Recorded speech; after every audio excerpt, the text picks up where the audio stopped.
Petaluma officer Sergeant Jim Stevenson met Petaluma Pete at Buffalo Billiards for coffee.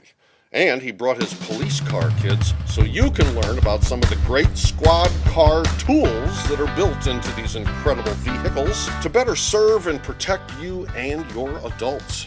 For 8 years now, kids, Petaluma Pete has been playing his piano out there on the downtown streets and has never had a problem he couldn't handle because he and everyone else who visits downtown Petaluma, night or day, are protected by the Petaluma police. So the first squad car tool that Officer Stevenson wanted you to see is a computer that sits right next to him as he is driving. This is no ordinary laptop, kids.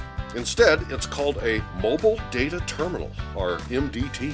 This is a life-saving, crime-stopping tool because it receives calls for service from the central dispatch room back at police headquarters and also notifies Officer Stevenson to be on the lookout for any wrongdoings going on out there. It can show the officer a photo of a wanted person, the make, model, and license plate of a stolen car, and it even has an emergency button that alerts all the other police out there with a GPS locator should Officer Stevenson be in a position where he needs help right away.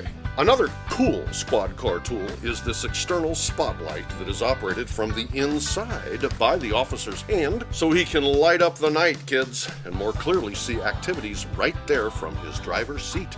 Because this is a special operations traffic vehicle, the red and blue lights that get the adrenaline pumping in your adults, kids, are neatly hidden away under the windshield sun visor inside, instead of up on top like in the old days where a potential speeder can see them from a distance and slow down to the posted speed limit before being rightfully nabbed for breaking the law.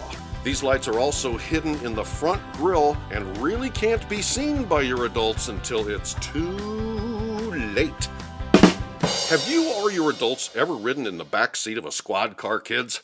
Well, depending on the circumstances, it could or could not be a fun experience. In this particular case, it was fun enough for Petaluma Pete, but to be honest, it was not very comfortable back there because the seats were made of really hard ABS plastic instead of comfy cushions, and there was this really thick safety glass barrier between the back and the front, and there were bars on the windows like you were in jail.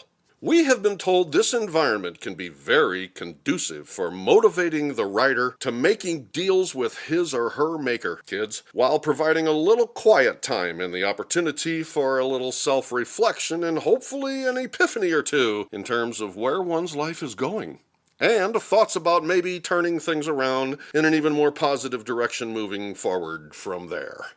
And have you ever wondered what all these antennae are for that you see sticking up from the back of the vehicle, kids? Well, these are squad car tools that provide better reception for the MDT laptop computer, another for the GPS locator, and one for the two-way radio, a squad car tool that has been around forever, but nowadays the reach and efficiency of these radios are simply amazing.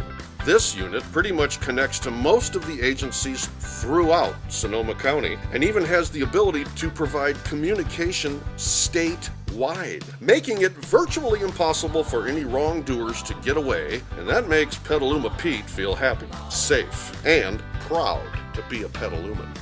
Well, that about wraps it up, kids, except for the fact that Officer Stevenson is now going to actually use his radio to communicate with Petaluma Officer Matthew Frick, who is standing right here behind the squad car with his motorcycle. And his motorcycle has more life-saving, crime-stopping tools on it than you can shake a nightstick at.